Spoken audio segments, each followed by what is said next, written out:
என் பேர் விஜய் வெங்கட்ரமணன்.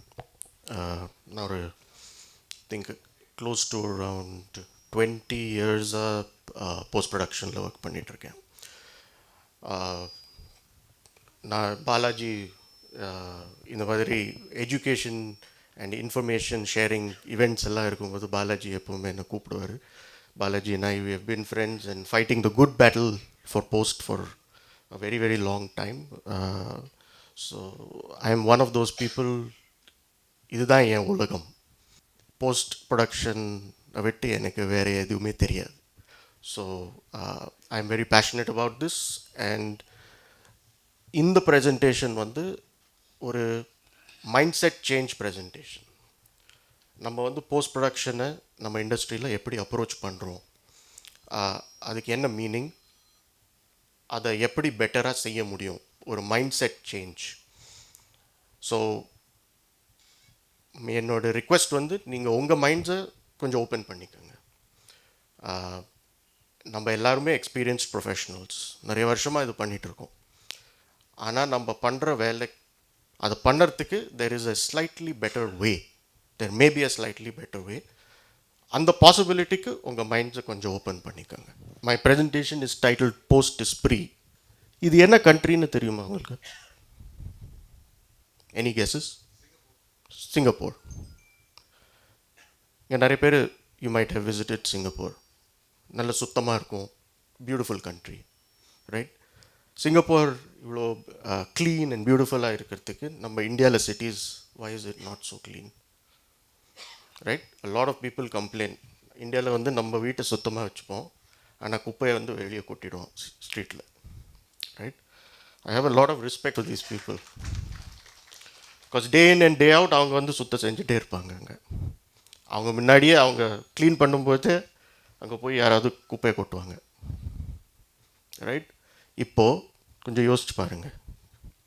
கவர்மெண்ட் வந்து ஜனங்கள்லாம் குப்பையை கொட்டிகிட்டே இருக்காங்க, கார்பேஜ் ரிமூவல் வேண்டாம், சானிடேஷன் ஒர்க்கர்ஸ் வேண்டான்னு இருந்தால் எப்படி இருக்கும் நம்ம சிட்டி? சானிடேஷன் ஒர்க்கர்ஸே நம்ம வந்து க்ளீன் பண்ணிகிட்டே இருக்கோம், அவங்க வந்து குப்பையை கொட்டிகிட்டே இருக்காங்க, நம்ம வேலையை ஸ்டாப் பண்ணிடலாம். அப்போது சென்னை எப்படி இருக்கும்? இந்த அளவுக்கு இன்றைக்கி சென்னை, இப்போ compared to Bombay, compared to lot of other cities, Chennai is far cleaner. But why is Chennai the way it is? It is because of these people, right? They are continuing to do what they are doing despite the problem existing. நான் என்ன சொல்ல வரேன்னா, நம்ம இண்டஸ்ட்ரியில் problems இருக்குன்னு நமக்கு எல்லாருக்குமே தெரியும். அதை வந்து let's stop using it as an excuse, saying that these problems are persisting. Problems இருக்க தான் செய்யும். ஆனால் நம்ம சைட்லேருந்து அதை கொஞ்சம் க்ளீன் பண்ணுறதுக்கு, நம்ம ஒர்க் ஃப்ளோஸ், நம்ம ப்ராசஸ், நம்ம மெத்தடாலஜியை கொஞ்சம் சுத்தம் செய்யறதுக்கு we have to keep making the efforts. அப்போ தான் ஒரு அளவுக்கு நம்ம பண்ணுற ப்ராஜெக்ட்ஸ் எல்லாமே எஃபிஷியண்ட்டாக போக முடியும். போஸ்ட் இந்த வேர்டுக்கு மீனிங் என்ன?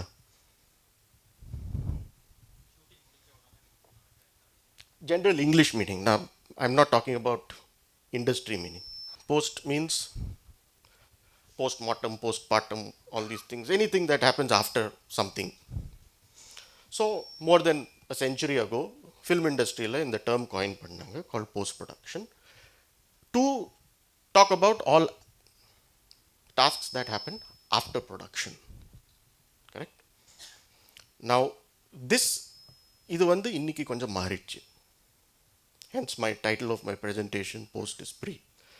இதை எக்ஸ்பிளைன் பண்ணுறதுக்கு I'm going to talk a little bit about history. Please bear with me. நான் சண்டே மார்னிங் எல்லாரையும் கூப்பிட்டு ஹிஸ்ட்ரி லெசன் கொடுத்து போர் பண்ண விரும்பலை. But please bear with me, because நிறைய பேர் இங்கே ஆர் வெரி யங். இந்த ரூமில் how many people actually have worked on film? So lot of people. ஃபில்ம்னா ஆக்சுவல் ஃபில்ம், நாட் டிஜிட்டல். ஃபில்ம்னா எல்லோரும் ரேஸ் பண்ணுறீங்க. I don't mean feature film, I mean actual celluloid film. Negative. So very few, I think less than just about 30% of this audience has worked on film. So it's a little important to understand history. நாங்கள்லாம் ஓல்டீஸ் இங்கே இருக்கிறோம். நாங்கள் most of our career when we started, நாங்கள் வந்து ஃபில்மில் start பண்ணோம். So இந்த old days ஃபில்மில் ஷூட் பண்ணிட்டு அந்த நெகட்டிவ் எக்ஸ்போஸ் நெகட்டிவ் வந்து இங்கே வரும் Prasad labs. Prasad labs or Gemini labs nearby அந்த லேபில் வந்து it would get develop through a photochemical process. அப்படின்னா அந்த ஒரிஜினல் நெகட்டிவ் நீங்கள் ஷூட் பண்ணுறது அப்படியே யூஸ் பண்ண முடியாது. அதை வந்து ப்ராசஸ் பண்ணி அதை ஒர்க் பண்ணுறதுக்காக you have to get it to a certain, you have to generate certain elements, you have to get it to a certain place. அதுதான் லேப் டெக்னீஷியன்ஸ் பண்ணுவாங்க back in the day. Equivalent அதெல்லாம் பண்ணிவிட்டு அதுலேருந்து ஒரு one light work print ready ஆகும் எடிட்டிங்காக. So that is the equivalent today. We are shooting in high resolution in 6K and 8K, and then we make 1080p HD proxy பண்ணி அதில் தான் edit பண்ணுறோம். கரெக்டாக நீங்கள் ஒரிஜினல் கேமரா ஃபைல்ஸில் you are not doing the editing. So this is the foundation of that. That used to be edited, then there would be a negative cutter. அந்த negative cutter வந்து அந்த எடிட்டட் ஒர்க் பிரிண்ட்டை confirm பண்ணுவாங்க with the original negative, similar to the DI conformist today.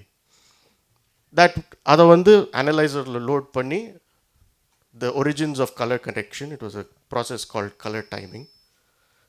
Color timing பண்ணிட்டு sound would be cut on Mac tracks, sound and picture marry பண்ணிட்டு answer print ready ஆகும். Answer print வந்து will go to the theaters for distribution. This is how in the process வந்து almost 90 to 100 years this is how films were made. Throughout this time ஒரே ஒரு method தான் இருந்தது post production பண்ணுறது. We did not have any other methodologies of doing post. அதுக்கப்புறம் sometime in the 80s we were able to scan film, அதை ஒரு digital ஃபார்மேட்டில் கொண்டு வரலாம். Then they can Tron 1980s was the first film ஃபுல்லாக CG use பண்ண film. So அது 1980s late 70s 80sலேருந்து computers started getting introduced in the world of feature films. That is the birth of digital technology in feature films. Slowly after that, George Lucas and Lucasfilm அவங்க வந்து ஒரு நம்ம வந்து இப்போது CG பண்ணுறோம், we are able to scan film, we are able to digitally modify images. So நம்ம ஏன் கம்ப்யூட்டரில் எடிட் பண்ண முடியாது? So then they started, they developed a product called the Editroid. Shortly after that நமக்கு எல்லாமே தெரிஞ்ச ஒரு ப்ராடக்ட் ஏர்லி 90sல ஆவிட். அது வந்து இண்டஸ்ட்ரியவே மாற்றிடுச்சு ஃபார் எவர். ஆவிடுக்கு அப்புறம் FCP, premiere, all these tools came, right? இது வரைக்கும் நம்ம வந்து டிஜிட்டலாக we were editing, விஎஃப்எக்ஸ் வந்துடுச்சு. ஆனால் டிஜிட்டலாக நம்ம கேப்சர் பண்ணல. So we were still digital projection வந்துச்சு. Now we had telecine, we were able to take negative, we were able to take a print and we were able to transfer it into a digital format. So அதனால we had projectors, digital projection வந்துச்சு. Digital projectionsக்கு அப்புறம் finally in the year 2000 நமக்கு எல்லாம் தெரிஞ்ச ஒரு விஷயம் DI was born. Oh Brother Where Art Thou, Coen Brothers film, George Clooney film, first film. This was called, I think, the Mega Def, one of the early DI systems. First film, entire film that was done in DI. Right? After that, Red camera, which came and changed the industry forever. Because now, நம்ம வந்து டிஜிட்டலாக capture பண்ண முடிஞ்சிச்சு. ரெட்டுக்கு அப்புறம் Alexa வந்துச்சு, resolve வந்துச்சு. Resolve then started becoming cheaper, more affordable, more compatible. And eventually இது எல்லாமே இந்த ஃபுட்டேஜ் டிஜிட்டலாக ப்ராசஸ் பண்ணுறதுக்கு we were able to develop technology. அதை வந்து செட்டிலேயே ப்ராசஸ் பண்ணுறதுக்கு டெக்னாலஜி டெவலப் ஆயிடுச்சு. இப்போது அந்த கார்ட் நீங்கள் பார்க்குறீங்க, where you are able to see all that gear there that is processing this technology. அது என்னது? Anybody knows? அதுதான் DID card. So in the old days நம்ம ஷூட் பண்ணுற நெகட்டிவை ஒரு லேபில் we used to take it here to Prasad labs to process it so we could work with it. அந்த lab தான் இப்போது டிஐடி. இதை புரிஞ்சுக்கோங்க. DIT is not data copy பண்ணுறவங்க டிஐடி கிடையாது. DIT stands for Digital Imaging Technician. Number India for the most part, on the right side, we see a lot of DIT is doing, which is just data transfer, drag and drop files. That is the job of a data wrangler. That's DIT. Moving forward, I just want to request you to, like I said, open your mind a little bit to possibility. Post-production, was after the fact. This is after, let us start looking at this a little bit as post is pre, right? Before the fact and before production. இப்போ நான் பேச போகிறது எல்லாமே producer interest பற்றி தான் பேச போகிறேன் with regards to post production. Whether it is Bombay, அது சென்னையாக இருந்தால், ஹைதராபாத் இருந்தால், பெங்களூர், எனக்கு I hear the same complaints from all producers.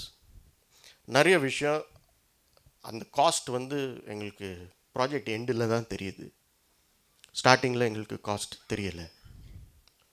இதை எப்படி எஸ்டிமேட் பண்ணுறது, இந்த டாஸ்க்கு எவ்வளோ, what is the scope of work, post production vendors அப்புறமா ப்ராஜெக்ட் முடிச்சுட்டு கேட்குறாங்க, இன்னும் காசு கேட்குறாங்க. அதெல்லாம் ஏன்? லாட் ஆஃப் இட் அதுக்கு ரீசன் நம்ம அது சரியாக பட்ஜெட் பண்ண மாட்டேங்கிறோம். ஏன்னா அதுக்கு ஒரு ப்ராசஸ் நம்ம இண்டஸ்ட்ரியில் கிடையாது. நம்ம ப்ராஜெக்ட்க்கு என்ன தேவை அதெல்லாம் evaluate பண்ணுறதுக்கு ஒரு ஸ்டாண்டர்டைஸ்ட் ப்ராசஸ் நம்மக்கிட்ட இல்லை. So that is what we are trying to achieve and I'm going to talk a little bit about that. ஒன்று just remember, post production budget it's not a single line item. Post ப்ரொடக்ஷனுக்கு இவ்வளோன்னு நீங்கள் budget போடுறச்சே don't look at it as saying okay இப்போ நீங்கள் எப்படி ப்ரொடக்ஷனுக்கு budget போடுறீங்க, கேமராக்கு இவ்வளோ, ஒரு டீட்டெயில் பார்த்து நீங்கள் பட்ஜெட் போடுறீங்கல்ல.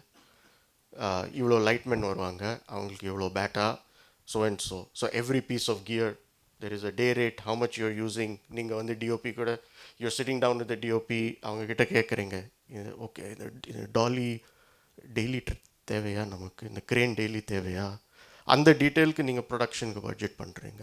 ஆனால் போஸ்ட் ப்ரொடக்ஷனுக்கு அந்த டீட்டெயிலில் பட்ஜெட் யாருமே பண்ணுறதில்ல. ஏன்னா போஸ்ட் ப்ரொடக்ஷனில் there are so many moving parts and everything affects your cost. Post production budget ஷூட்டுக்கு முன்னாடியே you have to be able to do that, not after when you enter post production. ஏன்னா don't look at it as production பண்ணிவிட்டு இவ்வளோ காசு நம்ம we are able to save, அதை வச்சு நம்ம போஸ்ட் ப்ரொடக்ஷன் பண்ணுறோம். அந்த அப்ரோச் எடுத்துக்காதீங்க. Because post production is a creative job, it's not just a finishing job where we are just ticking boxes and getting it over the line, right? Also remember that நீங்கள் கொடுக்குற காசுக்கு அதுக்கு தான் value கிடைக்கும். So if you are getting, அதுக்காக நீங்கள் negotiate பண்ணக்கூடாது அதெல்லாம் நான் சொல்ல, right? You can get a very good deal, no doubt about that. But அந்த நீங்கள் நெகோஷியேட் பண்ணுறச்சே அதுக்கு என்ன வேல்யூ கிடைக்கிறதுன்னு நீங்கள் அது யோசித்து பார்க்கணும். அண்ட் அதுக்கு சில techniques I am going to talk about. அதுக்கு அந்த ப்ராசஸ்க்கு starting very first step is how do you estimate. So the first thing is we are looking at data.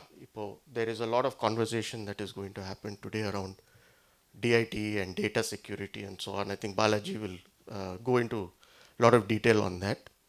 So adapati, I just want to quickly give you a few tips on how to estimate that cost properly. Step one is it all starts with the camera. Enna camera use pannom, you have to obviously know. ஏன்னா every camera consumes different amount of data. அதுக்கப்புறம் you have to know what is the resolution, compression, formats and all of that.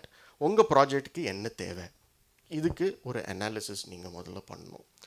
அதுக்கப்புறம் நீங்கள் ஒரு storage estimate you have to create. அந்த storage estimate create பண்ணுறது is not very difficult, it's not all that different. நீங்கள் production budget போடுறீங்க, it's not that different from that. உங்களுக்கு தெரியும் how many days of shoot you're going to shoot, எவ்வளோ camera இருக்குது, ஒரு நாளைக்கு ரஃப்லி அப்ராக்சிமேட்லி என்ன ரன் டைம் நீங்கள் கேப்சர் பண்ண போகிறீங்க, என்ன ரெசல்யூஷன், ஃபார்மேட் எட்ஸெட்ரா. அதை calculate பண்ணுறதுக்கு there are lot of tools available, data calculators. இப்போ you can even use the AI tools that are available, whether it's a chat GPT or perplexity or these kind of apps. Literally அதுக்குள்ள you can just go and type, if I am shooting on Arri Alexa LF and I'm shooting for so many days, what will my data footprint be? It will calculate it for you. So it has become that easy to know that. So ஒரு storage estimate example I'll go into. Let's say you are doing a film, you're shooting 60 days. You have 2 cameras per day. ஒரு per camera I'm taking as 1.5. Usually ஒரு 1 hour of run time per camera வரும் per day. Let's assume அதில் கொஞ்சம் high speed shots இருக்கு, action sequences, etc. you are shooting. So let's assume 1.5 per day. 4.6K இது ஒரு LF Alexa LF ன்னு let us assume 4.6K shooting Arri raw. In the information வச்சு you can easily come up with an example saying that ஒரு 60 daysக்கு இது ஒரு 90 TB data footprint வரும் single copy, right? அதை வந்து நான் 2 copy அது, and we'll talk a little more about best practices in backup. அது பாலாஜி also அவர் பேசுவார். அதுக்கு நான் இந்த 90 TB single காப்பியாக இருந்தால் அதை நான் கொஞ்சம் பஃபர் பண்ணிக்கிறேன். Because again you might have some days you get extra camera, ஒரு drone or anything else, action sequence shoot பண்ணுறீங்கன்னா இன்னர் 3-4 கேமரா நீங்கள் ஆட் பண்ணுவீங்க. ஸோ அதை ஒரு 120 TBயாக நம்ம ஒரு பஃபர் எடுத்துக்கலாம். லெட்ஸ் சே ஒரு சாண்டிஸ்க் 144 TB RAID அதை போடுறீங்கன்னா தட்ஸ் அபவுட் 126 TB யூஸபிள் வரும் அதில். ஸோ அதில் 2 RAID நீங்கள் வாங்குறேன்னா, so let's say that's approximately ஒரு 14 lakhs cost to buy. LTO 8, and I think there is a discussion later on LTO backups as well. LTO என்னது, tape based backup and so on. So அதில் நீங்கள் backup எடுக்கிறீங்கன்னா அது ஒரு per tape ஒரு 10 TB roughly you will get. So ஒரு 10 tapes. இந்த costs and all கொஞ்சம் depending on supply and demand in the market, அது it can fluctuate a little bit. ரஃப்லி நான் ஒரு எஸ்டிமேட் சொல்கிறேன். 10 tapes at 6,500 a tape, 65,000 rupees. LTO writing cost is about 3,000 rupees per TB. So that's about 3.6 lakhs. இதெல்லாம் போட்டு நான் calculate பண்ண முடியும். லெட்ஸ் சே உங்கள் படம் பட்ஜெட் வந்து 30 crores. அந்த பட்ஜெட்டோடைய என்ன பர்சன்டேஜ் உங்கள் டேட்டா எல்லாத்தையும் செக்யூர் பண்ணுற cost, what percent of this budget is it? Any guesses? Cost of storage நான் ஒரு பஃபர் பண்ணி எடுத்துக்கிறேன். Let's say you're going to buy some extra say shuttle drives etc. 20 lakhs na போட்டுக்கலாம். Cost of data management, ஒரு proper data wrangler, like in Mumbai if you want a proper data wrangler, costs about 7,000 rupees a day of shoot. Even at that cost, then I put in so this encapsulates all the LTO writing costs and things like that. So now I'm saying இதெல்லாம் எடுத்து பார்த்தா it comes to less than 1% of your production budget. கொஞ்சம் யோசிச்சு பாருங்க. உங்கள் blood, sweat, efforts, creativity எல்லாத்தையும் போட்டு நீங்கள் ஒரு 30 கோடிக்கு படம் எடுக்கிறீங்க. அந்த 30 கோடியை செக்யூர் பண்ணுறதுக்கு ஒரு 1%, அதோடைய 1% காஸ்ட் அதிகமாக இருக்கா? இன்றைக்கி நம்ம அந்த 1% கூட ஸ்பெண்ட் பண்ண மாட்டேங்கிறோம் in these best practices. And the entire 30 crores is being put at risk. So this is just something to think about. Second part is securing the footage. இதில் வந்து நான் ரொம்ப டெக்னிக்கலாக போக மாட்டேன். பட் அந்த டிஐடி, ப்ராப்பர் டிஐடிங்கிற ரோல் வந்து still developing in India. அது ஐ திங்க் சென்னையில் Balaji probably only real DID I know. In say Mumbai there might be 2 or 3 people who I would call a proper qualified DIT.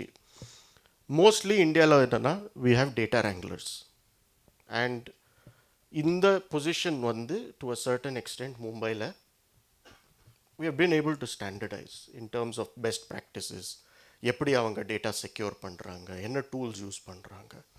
இது வந்து ஹைதராபாத்லேயும் it has improved phenomenally. Like I'm working on 2 projects now in Hyderabad, both series for Netflix. I'm using local data wranglers. They're doing a phenomenal job, both of them. So இந்த பொசிஷனை வந்து நம்ம சென்னையில் encourage பண்ணி develop பண்ணோம். 3-2-1, any idea இது என்னன்னு? இது திஸ் இஸ் நாட், இது வெறும் என்டர்டெயின்மெண்ட் இண்டஸ்ட்ரிக்கு சம்பந்தமான டேர்ம் இல்லை. இது வந்து it actually has its origin in the IT industry. So you're right. உங்கள் பேர்? சார் நீங்கள் வந்து you're wrong person to answer. 3-1 refers to a backup system. What that means is footage ஓடி எப்போவுமே 3 காப்பி இருக்கணும். அந்த 3 காப்பியிலேருந்து 2 காப்பி வேறு வேறு மீடியமில் இருக்கணும். ஸோ லெட்ஸே ஒரு ஹார்ட் ட்ரைவில் போடுறீங்கன்னா செகண்ட் இன்னொரு காப்பி வந்து எல்டிஓவில் இருக்கணும். So 2 different types of medium. And that one, any idea அந்த one what it stands for? Any guesses? And the one stands for one copy offsite backup. So typically நீங்கள் shoot பண்ணுறீங்க, அந்த footage எல்லாம் எங்கே போகுது? After shoot producer office, correct? Or DI studio, wherever. Mostly producer office it will go to. இப்போ God forbid there is a fire, there is a flood. எல்லா காப்பியும் ஒரே இடத்துல இருந்தால் you are putting your film at risk. So that is the 3-1 backup system. 3 copies of all footage, 2 in different media, 1 copy offsite backup. அது ப்ரொடியூசரோட wish, அது off-site எங்கே வைக்கணும்னு. It could be DI studio, it could be producer's home, but important that on the location be different. So அதே மாதிரி there is a 3-1 proper backup workflow. அதெல்லாம் I will leave it more to Balaji to talk about. This is also evolving, right? இப்போ இன்னைக்கு நம்ம LTO சொல்கிறோம். LTO is still today the most secure form of physical backup that is available. Obviously we have connectivity limitations, adnala, but one of those backup systems can also be cloud. If you have connectivity to be able to put all your footage on the cloud. Netflix is a good example. இப்போ வந்து Netflix வந்து எல்லாமே backups எல்லாமே க்ளவுடில் மாற்றிட்டாங்க. So but non-Netflix projects, mostly we are still doing LTO backups. So like I said, 3-2-1, right? So adula vandu LTO is cheaper than buying a RAID. So உங்களுக்கு budget constraints இருந்தா 2 RAID வாங்காதீங்க, ஒரு RAID வாங்கி 2 LTO copy பண்ணுங்க. But the backups, the 3-1 backup system is very critical. Many years ago, நான் LA போயிருந்தேன். When I first joined Netflix, I went to LA. எங்கள் pass Jeff Roth is a global post-production genius. He was a global head of post-production for Netflix. அவர் வந்து என்கிட்ட கேட்டார், நீங்கள் இந்தியாவில் backup எப்படி பண்ணுவீங்க? ஆன்செட் டேட்டா மேனேஜ்மெண்ட் ப்ராக்டிசஸ் என்ன, எப்படி செக்யூர் பண்ணுவீங்க? ஸோ அந்த டைத்தில் still Bombay also had very bad practices in terms of data security. So I told him, we have a very powerful data security officer in India. We call him Bappa. Every morning we take one shot of Bappa and we pray that he will keep our footage secure. In a lot of places this is still the dominant data security measure that we have. So இதை வந்து நம்ம கொஞ்சம் மாற்றலாம். Any questions so far? நான் இது வரைக்கும் சொன்னதில் ஏதாவது எனி questions, any clarifications, ஏதாவது ரொம்ப காம்ப்ளிகேட்டடாக இருந்துச்சா?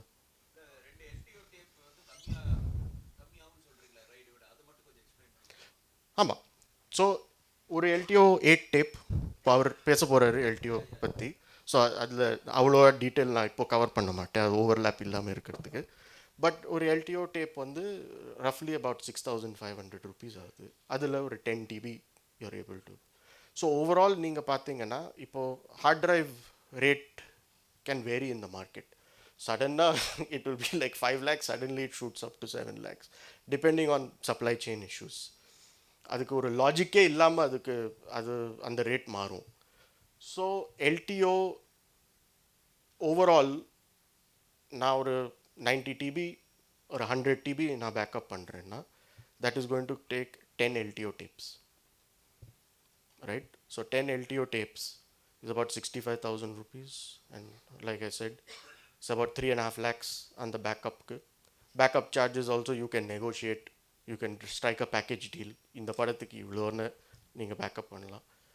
That can still be cheaper than a 144 TB rate.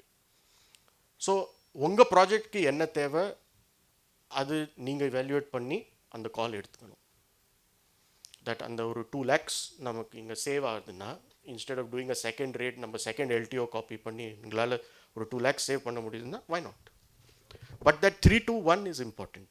Having those 3 copies, 2 in different types of media and 1 offsite is very important. That principle is important, of course. That's why I said, what is it that your project, because the thing with a RAID 5 is, the more base that is in a RAID, the faster the copy goes, right? In the RAID, it's a Thunderbolt 3 8-bay RAID. So it can copy really fast from your card. But LTO வந்து செட்டில் நம்ம வெதரில் வைக்க முடியாது. நம்ம கண்ட்ரியில் இருக்கிற dust and ஹீட்டுக்கு எனி டைம் செட்டில் ஆர் நியர் செட் நாங்கள் எல்டிஓ மிஷின் வச்சா it has always gone, it has failed. So LTO has to be done near set, it has to be done inside a facility. So even when we are doing outdoor shoots for example, அந்த ஹோட்டலில் நாங்கள் typically we'll set up the LTO. So it will not be done on set, it will be done near set.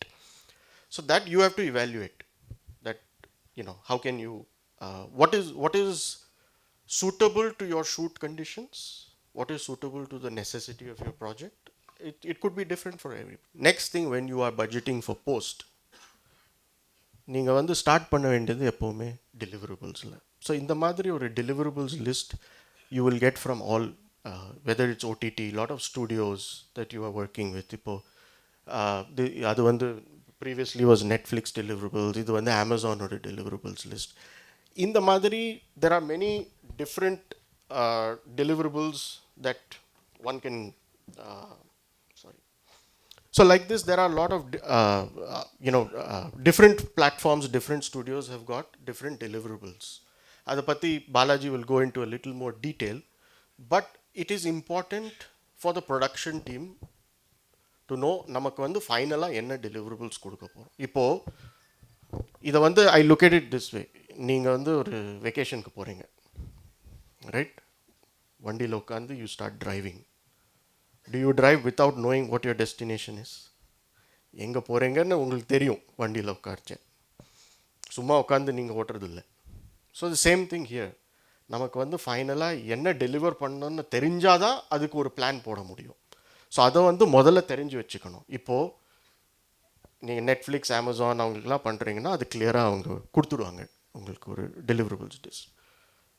நார்மலாக theatrical ரிலீஸில் I have not seen it that much. இப்போது நான் ஒரு pan India படம் பண்ணிகிட்ருக்கேன், which is big south production, not a Tamil production, big pan India film. So first thing நான் வந்து ப்ரொடியூசர்கிட்ட போய் கேட்டேன், sir can I please have your deliverables list. அது என்னன்னே ப்ரொடியூசருக்கு தெரியல, right? That is very important, because அந்த கொஸ்டின் நம்ம எல்லாருமே as an industry we have to ask. Because finally நீங்கள் உங்கள் ரிலீஸ் ஸ்ட்ராட்டஜி என்னது, எவ்வளோ லாங்குவேஜஸில் போக போகிறது, என்னெல்லாம் டெரிட்டரிஸ்க்கு போக போகுது, என்னெல்லாம் பிளாட்ஃபார்ம்ஸ்க்கு போக போகுது, அதுக்கு என்ன ஸ்பெக்ஸ். ஏன்னா அதுக்கு வந்து ஒன்று you have to do the budgeting, எவ்வளோ டெலிவரபிள்ஸ் வரும் அதுக்கு ஏற்ற மாதிரி you will have to be able to budget for that. Secondly அதுக்கு ஏற்ற மாதிரி you will have to set the technical work flow of your project to be able to reach those deliverables. A lot of times என்ன ஆகுதுன்னா, நம்ம போஸ்ட்டில் நிறைய time ஏன் எடுக்கிறோம், க்ரியேட்டிவ் ப்ராசஸ்க்கு எடுக்கிறதே இல்லை. அந்த டெலிவரபிள்ஸ் எப்படி மீட் பண்ணுறதுன்னு அதை we are trying to figure out after the fact. ஏன்னா நம்ம work flow is not set up to hit those deliverables often, right? So this I will leave to Balaji to talk more in detail later on the deliverables. But please make sure that உங்கள் கிட்ட ஒரு deliverables list இல்லைன்னா ஸ்டார்டிங்லேயே அந்த question கேட்டு ஒரு deliverables list create பண்ணுங்க. உங்களுக்கு நிறைய கிளாரிட்டி கிடைக்கும். என்னோட இது ஒரு belief. Some people may disagree, that is okay, we can agree to disagree. In India often good producing வந்து அது cost cutting is equal to good ப்ரொடியூசிங்னு சொல்லுவாங்க. In my opinion that is not true. I always believe that good producing is spending for value. அதுக்காக காஸ்ட்டே cut பண்ணக்கூடாதுன்னு நான் சொல்ல, நெகோஷியேட்டே பண்ணக்கூடாதுன்னு நான் சொல்ல. அப்சல்யூட்லி பண்ணணும். எங்கள் காஸ்ட் ஹையாக இருக்கோ நெகோஷியேட் பண்ணி தான் ஆகணும். ஆனால் அந்த நீங்கள் கொடுக்குற காசுக்கு உங்களுக்கு வேல்யூ வருதா இல்லையான்னு அதை இவாலுவேட் பண்ணணும். So I always follow this one GIF. I don't know any, யாராவது பார்த்துருக்கீங்களா இது? This kind of holds true for any thing. Good, fast, cheap. நீங்கள் என்ன ட்ரை பண்ணி பார்த்தாலும் இந்த மூணில் உங்களுக்கு 2 தான் கிடைக்கும் ஒரு time. So, I'm going to just talk about a few things that will help you get a little clarity. நம்ம budget பண்ணறச்சே how can we evaluate better before the camera rolls while we are making that budget for post production, right? இந்த meme நீங்கள்லாம் பார்த்துருப்பீங்க, I think, right? So I'm showing you this, நீங்கள்லாம் சிரிக்கிறீங்க, but I actually don't agree with this meme, to be honest. I'm in support of all the producers a little bit here, because this happens not because you don't have budget. இது நடக்கிற reason வந்து நம்ம கரெக்டாக budget பண்ண மாட்டேங்கிறோம், அதை ஆக்யூரேட்டாக scope பண்ண மாட்டேங்கிறோம், right? If we accurately scope it and we are able to address the requirements of the budget, then we will not have this problem. இது மேக்ஸிமம் எந்த டிபார்ட்மெண்ட்டில் நடக்கிறது? எஸ், ஹவு மெனி இங்கே இந்த ரூமில் see a show of hands, how many people experience this with VFX? Right? It impacts a lot of things in terms of cost, in terms of timeline, in terms of quality, right? இதை எப்படி solve பண்ண முடியும் நம்மளால்? VFX, I'll give you an example. நான் I will not take any names, but I was privy to a project with எனக்கு க்ளோஸாக இருந்தவங்க ஒரு ப்ராஜெக்ட் பண்ணிகிட்டு இருக்காங்க, டைரக்டர். அந்த ப்ராஜெக்டில் இபி வந்து டைரக்டர்கிட்ட சொன்னாங்க, VFX பட்ஜெட் இவ்வளோ போட்டிருக்கோன்னு. ஸோ டைரக்டர் asked, இந்த நம்பர் எப்படி, how did you arrive at this number? என்ன மெத்தடாலஜி? ஒரு 10 lakhs VFX பட்ஜெட் போட்டிருக்காங்க, how did you arrive at that? இல்லை, இந்த VFX ஃபெசிலிட்டி பேசிட்டோம், அங்கே நெகோஷியேட் பண்ணி பண்ணிட்டோம். ஓ, ஸோ அவங்ககிட்ட ஸ்கிரிப்ட் கொடுத்தீங்களா? இல்லை, அவங்க ஸ்கிரிப்ட் படிக்கல. ஸ்கிரிப்ட் படிக்காமல் அவங்களுக்கு எப்படி தெரியும் எவ்வளோ VFX இருக்குன்னு? இல்லை, சும்மா ஸ்டோரி சம்மரி சொல்லிட்டேன். ஸ்டோரி சம்மரி சொல்லிவிட்டு ஒரு VFX ஃபெசிலிட்டி வந்து ஒரு கொட்டேஷன் கொடுத்துருக்காங்க. ஸ்டோரி டீட்டெயில்ஸே டிஸ்கஸ் பண்ணாமல், ஷூட் டீட்டெயில்ஸே டிஸ்கஸ் பண்ணாமல் இங்கேருந்து நெகோஷியேஷன் நடக்கிறது 2 சைட்லேயும். அட்லீஸ்ட் ஸ்கிரிப்ட் ஷேர் பண்ண முடியல, புரியுது, பெரிய படமாக இருந்தால் a lot of times there is a confidentiality issue. You cannot necessarily share the script. At least in that time, அந்த VFX facility வந்து கொட்டேஷன் கொடுக்கறதுக்கு முன்னாடி they have a detailed discussion with the director. இதெல்லாம் இருக்குது, with the DOP, with the production designer. இந்த மாதிரி sequences இருக்குது. ஒரு சீக்வன்ஸ்லேயும் உங்கள் ப்ராக்டிக்கல் பில்டு என்ன, டிஜிட்டல் பில்டு என்ன, எப்படி ஷூட் பண்ண போகிறீங்க, அதை வச்சு அட்லீஸ்ட் ஒரு கொட்டேஷன் கொடுப்பாங்க. ஆனால் உங்களுக்கு எப்படி தெரியும் ஆஸ் ப்ரொடியூசர்ஸ் இந்த கொட்டேஷன் கரெக்டாக இல்லையான்னு? உங்கள் ரெஃபரன்ஸ் பாயிண்ட் என்ன? நீங்கள் உங்கள் ப்ரிலிமினரி பட்ஜெட் போடுறதுக்கு முன்னாடியே உங்களுக்கு தெரிய வேண்டாமா இதெல்லாம்? ஸோ அதுக்கு தான் we do what is called a VFX breakdown of a script. So இந்த மாதிரி நாங்கள் யூஸ்வலாக என்ன பண்ணுவோம்னா, we take a script, அதை ஷார்ட் பை ஷார்ட் அதை பிரேக் டவுன் பண்ணி டைரக்டர், டிஓபி அவங்கக்கிட்ட உட்காந்து பேசி ஒரு சீன், ஒரு short, production designer, art director most importantly, அதை எப்படி பிளான் பண்ணுறீங்க, அதை எப்படி மவுண்ட் பண்ண போகிறீங்கன்னு அண்டர்ஸ்டாண்ட் பண்ணி ஒரு ஒரு ஷாட்டுக்கும் நாங்கள் வந்து அதில் என்ன வேலை இருக்குது, ரோட்டோ வருமா, க்ளீனப்ஸ் வருமா, க்ரீச்சர் ஒர்க் இருக்கா, எக்ஸ்டென்ஷன்ஸ் இருக்கா, இது எல்லாத்தையும் we will put that down. அதுக்கப்புறம் if there are complicated action sequences அதுக்கு வந்து ஸ்டோரி போர்ட் பண்ணி அனிபேட்டிக்ஸ் பண்ணி ப்ரீவியஸ் பண்ணி நான் நிறைய இதெல்லாம் நடக்கலைன்னு நான் சொல்ல. I have seen plenty of productions in Chennai do all of these, but they are all not that many productions that are doing it, very few. அதுக்கப்புறம் we create what is called a man days estimate. Man days is basically அது என்னன்னா it's a unit of measurement. ஒரு shot விஎஃப்எக்ஸில் execute பண்ணுறதுக்கு எவ்வளோ per artist எவ்வளோ time எடுக்கும்னு அந்த man days estimate இருந்தால் அதுக்கு ஏற்ற மாதிரி ஒரு மேண்டே ரேட் போட்டு we can actually come up with a VFX budget, somewhat educated informed cost. நம்ம VFX cost இவ்வளோ வரும்னு. அதுக்கப்புறம் ஸோ இவென்ச்சுவலி இந்த மாதிரி ஒரு டாக்குமெண்ட் க்ரியேட் பண்ணுவோம். ஒரு ஃபுல் படத்துக்கும் என்னெல்லாம் ஸ்கோப் இருக்குது அந்த மேண்டேஸ் எஸ்டிமேட் வச்சு நம்ம விஎஃப்எக்ஸ் ஃபெசிலிட்டி கிட்ட பேசலாம். நீங்கள் வந்து இந்த ப்ராஜெக்டில் எவ்வளோ ஆர்டிஸ்ட் எம்ப்ளாய் பண்ண போகிறீங்க. இப்போது சில விஎஃப்எக்ஸ் ஃபெசிலிட்டி என்ன பண்ணுவாங்கன்னா உங்ககிட்டேருந்து நீங்கள் சொல்கிற ரேட்டுக்கு ஒத்துவாங்க. Right, if let's say my true cost of VFX is 5 crores. இப்போ நீங்கள் வந்து போய் நெகோஷியேட் பண்ணுறீங்க, இல்லை எனக்கு 2 crores பண்ணி கொடு, அவங்க உங்களை ரெஃப்யூஸே பண்ண மாட்டாங்க. உங்களுக்கு 2 crores டீல் கிடச்சிடும். ஆனால் இந்த ப்ராஜெக்ட் ரிக்குவயர்மெண்ட் உங்கள் ரிலீஸ் டேட் அண்ட் டைம்லைன் ரிக்குவயர்மெண்ட்க்கு ஏற்ற மாதிரி பார்த்தா இந்த ப்ராஜெக்ட் ஒரு 30 விஎஃப்எக்ஸ் ஆர்டிஸ்ட் தேவைன்னா நீங்கள் ரேட் கம்மி பண்ணறச்சே அவங்க என்ன பண்ணுவாங்க, அதில் ஒன்லி 15 விஎஃப்எக்ஸ் ஆர்டிஸ்ட் போடுவாங்க. So this is something that you have to understand. Internal cost அவங்களுக்கும் ஒன்று இருக்குல்ல, ஹியூமன் ரிசோர்ஸ் காஸ்ட் இருக்குது. ஸோ உங்கள் ரேட் வரைக்கும் அவங்களுக்கு வரத்துக்கு they have to make some cuts inside. இது then affects timelines, delivery timelines. When it affects delivery timelines என்ன ஆகுதுன்னா விஎஃப்எக்ஸ் எல்லாம் லாஸ்ட் மினிட்ல வருது.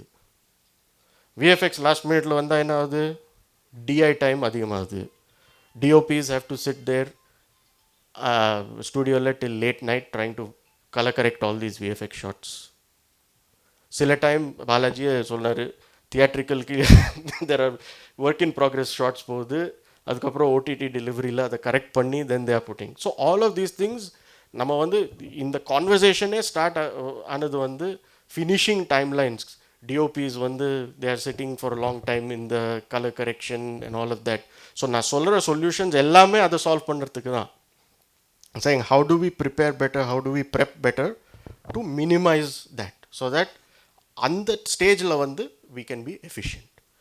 நமக்கு விஎஃப்எக்ஸ் ஸ்கோப் தெரிஞ்சிச்சுன்னா தென் அதுக்கு ஏற்ற மாதிரி நமக்கு என்ன விஎஃப்எக்ஸ் இருக்குன்னு, நம்ம என்ன கேமராவில் ஷூட் பண்ணுறோம், என்ன டைப் ஆஃப் விஎஃப்எக்ஸ் இருக்குது, ஃபைனல் டெலிவரபிள்ஸ் என்ன, அதுக்கு ஏற்ற மாதிரி we can create a workflow chart.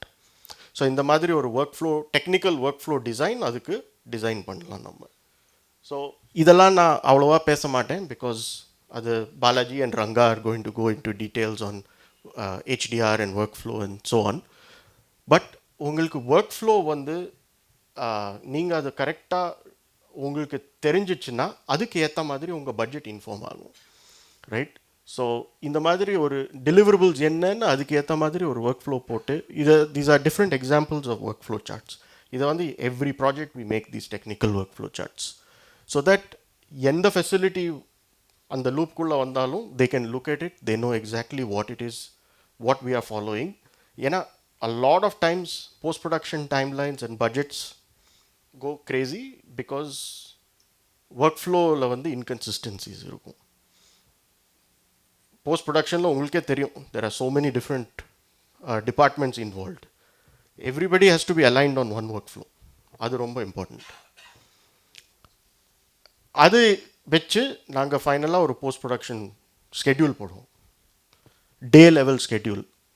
So ஒரு டாஸ்க், ஒரு பர்சன், அவங்களுக்கு மெட்டீரியல் எப்போ வருது, அவங்க டெலிவரபிள் என்ன, ஒரு விஎஃப்எக்ஸ் டர்ன் ஓவர், எந்த ரீலில் எந்த ஷாட் எப்போ வரப்போகுதுன்னு we will do a day level timeline all the way till final delivery. So that producer க்கு வந்து full clarity இருக்கணும். என் ப்ராஜெக்ட் பண்ணுறதுக்கு ட்ரூ டைம்லைன் இது, அந்த டைம்லைனுக்கு ஏற்ற மாதிரி இவ்வளோ ரீசோர்ஸஸ் எனக்கு தேவைப்படும், மந்த்லி காஸ்ட் என்னோட இவ்வளோ வரும், போஸ்ட் ப்ரொடக்ஷனுக்கு இவ்வளோ டைம் வேணும், அதுக்கேற்ற மாதிரி they can plan all the release, marketing strategy, so on. So இதெல்லாம் கேமரா ரோல் பண்ணுறதுக்கு முன்னாடியே நம்ம ரெடி பண்ணணும். இது எல்லாம் பண்ணிவிட்டு ஃபைனலாக we will put a post production budget together. Just like நீங்கள்லாம் ஒரு ப்ரொடக்ஷன் பட்ஜெட் போடுறீங்க, டீட்டெயிலில் தானே போடுறீங்க. It's not like oh camera இவ்வளோ இது பர் டே, இந்த கேமரா கூட இவ்வளோ இந்த லென்ஸ் பேக்கேஜ் வருது, இந்த எக்யூப்மெண்ட் வருது, இவ்வளோ லைட்மென் வராங்க, அது அவங்களுக்கு பேட்டா இவ்வளோ, எல்லாம் டீட்டெயிலில் தானே போடுறீங்க உங்கள் ப்ரொடக்ஷன் பட்ஜெட்டில். Post production also requires that kind of detail. So இந்த மாதிரி நாங்கள் ஒரு டீட்டெயிலில் ஃபுல் போஸ்ட் ப்ரொடக்ஷன் பட்ஜெட் போட்டு will do. Today in India இதுதான் போஸ்ட் ப்ரொடக்ஷன். நம்ம பேண்டேடிங் பண்ணுறோம். Like I said, post production வந்து இட்ஸ் அ க்ரியேட்டிவ் ப்ராசஸ். நம்ம ப்ராஜெக்டை how to we make it better, அதை வந்து can we tell our story in a more interesting way, can we make it a more immersive experience. But அதை பண்ணாமல் நம்ம வந்து post ப்ரொடக்ஷனில் we are fixing mistakes, and a lot of that has to do with lack of planning, right? So we don't want to fix in post because it's just a bad use of time and money. இன்னொரு ஒரு quick thing I want to talk about is QC. As I was talking to the team, நிறைய பேர் சொன்னாங்க இந்த மாதிரி QC issues, weather சேட்டலைட்டுக்கு deliver பண்ணுறதா இருந்தாலும், especially ஓடிடிஸ்க்கு நீங்கள் டெலிவர் பண்ணச்சே QC இஷ்யூஸ் நிறைய வருதுன்னு, ரைட்? அந்த QC இஷ்யூஸை ஃபிக்ஸ் பண்ணுறதுக்கு மறுபடியும் நமக்கு VFX டீம்ஸ் கிட்ட போனால் we have to go back to DI, DOPs and colorists have to sit there and அவங்க ஃபிக்ஸ் பண்ணிகிட்டே இருக்காங்க. இதெல்லாம் additional cost to the producer. So இந்த மாதிரி QC இஷ்யூஸ் எல்லாம் நம்ம we should look to try and fix on set itself. Like I said, post ப்ரொடக்ஷனுங்கிறது வெறும் மிஸ்டேக்ஸை ஃபிக்ஸ் பண்ணுற ஃபேஸ் இல்லை, it's a creative phase. So let's fix it in pre, let's fix it during shoot. இப்போது இது வந்து சில examples, இந்த மாதிரி கேபிள், இந்த மாதிரி பூம் மைக் இன் ஷார்ட், ஒரு சிம்பிள் ப்ரொடக்ஷன் மார்க்கர், இதெல்லாம் நீங்கள் அப்படியே விட்டுடுவீங்களா? டெட் பிக்சல்ஸ், இந்த மாதிரி QC இஷ்யூஸ் எல்லாம் நீங்கள் அப்படியே விட்டுடுவீங்களா? ஃபிக்ஸ் பண்ணி தானே ஆகணும். இப்போ டெட் பிக்சல்ஸ் மாதிரி கொஞ்சம் டீட்டெயில்டு இஷ்யூஸாக இருந்தால் அதை வந்து நம்ம we are not too particular about that with theatrical releases. ஆனால் அது OTT QCயில் அவங்க பிடிப்பாங்க. Then you have to go back and fix everything. ஒரு simple dead pixel issue can be fixed with sensor calibration on set, right? So இதெல்லாம் தான் DIT வந்து on set they will be able to flag. Visual QCன்னு நம்ம சொல்கிறோம். So DIT வந்து don't treat the DIT as just a what do you say, a data manager. A DIT is an associate of the DOP. I always believe that. DIT is part of the DOP's team and they are there to maintain the visual integrity of the project. ஒரு DIT வந்து இந்த மாதிரி visual QC பண்ணிட்டு இந்த மாதிரி ஒரு QC report daily generate பண்ணுவாங்க. So உங்களுக்கே தெரியும், இந்த QC ரிப்போர்ட்டை வந்து typically we will then feed it into the offline editors team. Either ஒரு printல அவங்களுக்கு கொடுத்துருவோம், or offline edit metadataலவே we will put it in there so that Premierலையோ Avidலையோ when they open up the shot அந்த QC report issues அங்கே இருக்கும். So they can then take a call, இந்த shot நம்ம use பண்ணோமா வேணாமா, அதே வேல்யூ வச்சு வேற ஒரு பெட்டர் ஷாட் இருந்ததுன்னா then they can use that. Finally, I want to talk about archival. Archival வந்து it's a practice unfortunately non-existent in a lot of our industry.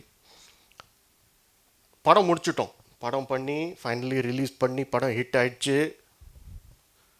500 crores business பண்ணிடுச்சு. What after that? ஓடிடிக்கு deliver பண்ணிட்டோம், எல்லாம் பண்ணியாச்சு. Then what do we do? அந்த படத்தை எப்படி preserve பண்ணி வச்சுக்கிறது? நாட் ஜஸ்ட் நான் வந்து ஒரு சென்டிமெண்டல் ரீசனுக்காக சொல்லலை. I talk everything in relation to possible revenue and business, right?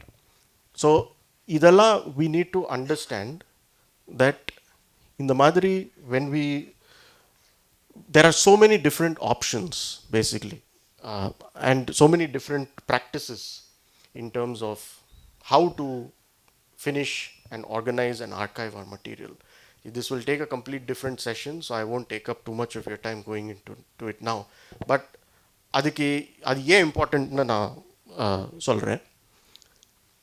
ஒன்று வந்து ஃப்யூச்சர் ப்ரூஃபிங். நாளைக்கு இன்றைக்கி நம்ம ஒரு ஸ்பெக்கில் ஃபினிஷ் பண்ணுறோம். இப்போ உங்களுக்கு எல்லாருக்குமே தெரியும், சே 6 years பிஃபோர் நம்ம வந்து எல்லாமே 2Kல டெலிவர் பண்ணிட்டு இருந்தோம், கரெக்டாக? 2K 5.1 டெக்னாலஜி மாறிச்சு. 4K அட்மாஸ், அதுக்கப்புறம் மறுபடியும் டெக்னாலஜி மாறிடுச்சு. இப்போ 4K HDR plus Atmos. I know so many examples where என்னாச்சுன்னா, ஒரு டைட்டில் வந்து they have given it to satellite, they have given it to OTT. அந்த பிளாட்ஃபார்ம் வந்து அவங்க டெக்னிக்கல் ஸ்பெக்ஸை அப்கிரேட் பண்ணிட்டாங்க, ரிக்குவயர்மெண்ட்ஸை அப்கிரேட் பண்ணிட்டாங்க. பட் தீஸ் டைட்டில்ஸ் அவங்களால ரீலைசன்ஸ் பண்ண முடியலை, ரீமானிட்டைஸ் பண்ண முடியலை, because they haven't archived. And on the platforms they are not accepting the old standard definition master. சில பெரிய projects I am privy to, negative எங்கே இருக்குன்னு ப்ரொடியூசருக்கு தெரியல. பெரிய பெரிய படம் தான் that was done pre DI days. அந்த படத்துக்கு இன்றைக்கும் டிமாண்ட் இருக்குது, இன்றைக்கும் ப்ரொடியூசர் அதை வச்சு காசு சம்பாதிக்கலாம். ஆனால் அதை சரியாக ஆர்கைவ் பண்ணாததுனால they are unable to do that. Proper archival methods use பண்ணால் we will be able to update our material regularly. அந்த மெட்டீரியலை ரீமானிட்டைஸ் பண்ண முடியும். ஸோ ரீமானிட்டைஸ், டிமானிட்டைஸ் சொல்ல, ரீமானிட்டைஸ், so that we can earn more money from it. Just simple as that. அதுக்கு is there a cost? Of course there is a cost. Is there a maintenance time involved, effort involved? Of course there is. But நம்ம தானே we are taking pride in the content and the films and the work, the art we are creating. It is our right to be able to monetize that. So why not?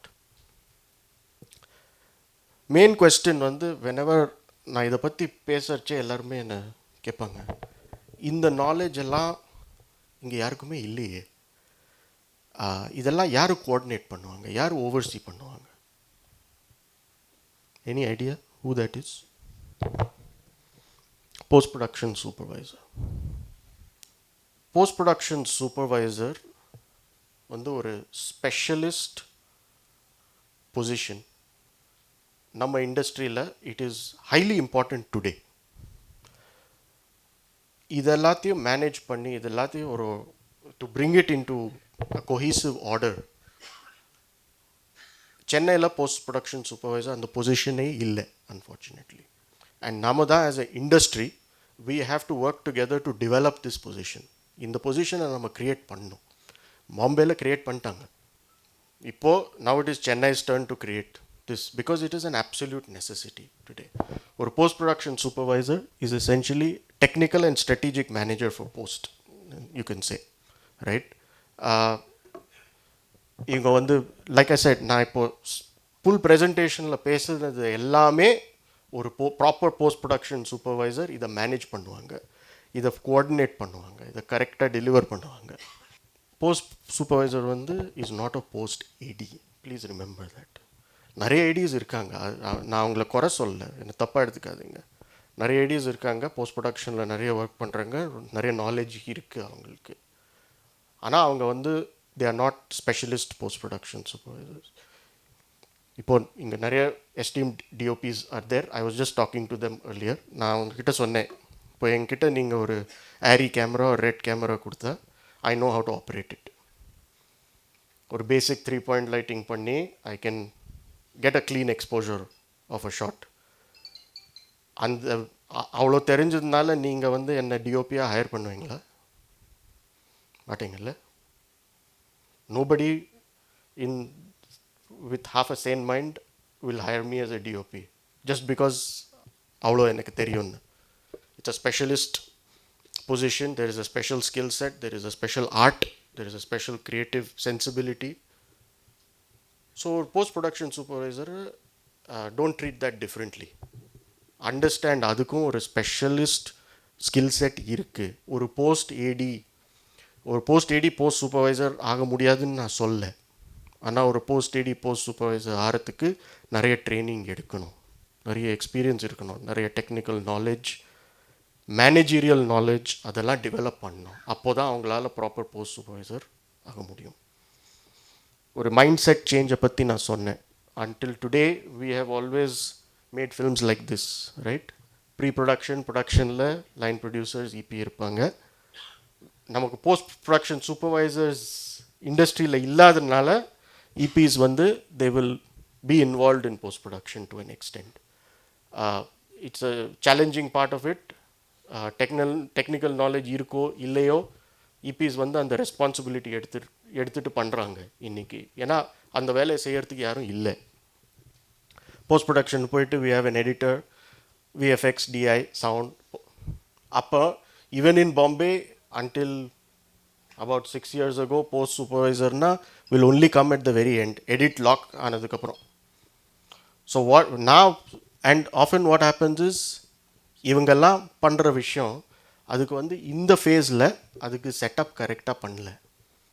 அதனால தான் there is a disconnect, there is a chaos. So what I always recommend is ஒரு post சூப்பர்வைசரை full project டியூரேஷனுக்கு employee பண்ணுங்க. It is very critical for a post supervisor to be involved from pre all the way to final delivery and archival. I will finish with this slide. இப்போ யோசிங்க, நீங்கள் வந்து daily office போகிறீங்க, studio போகிறீங்க, production office போகிறீங்க, காலையில் வண்டியில் ஏறி போகிறீங்க. உங்களுக்கு 2 ரூட் இருக்குது. ரெண்டுமே உங்களை ஆஃபீஸ் வரைக்கும் சேர்த்து விடும். One route is like this, இன்னொரு ரூட் வந்து இப்படி இருக்குது. ஆனால் அந்த ரோடுக்கு கொஞ்சம் 100 ரூபா டோல் கட்டணும். இந்த ரூட் எடுத்தீங்கன்னா உங்கள் வண்டி ஸ்பாயில் ஆகும், டயர் ஸ்பாயில் ஆகும், axle will go bad, your back will go bad. So you think you are saving 100 rupees, but you are sacrificing lot more beyond 100 rupees by taking this road. Whereas you spend 100 rupees and you take that road, isn't that a better way to do it?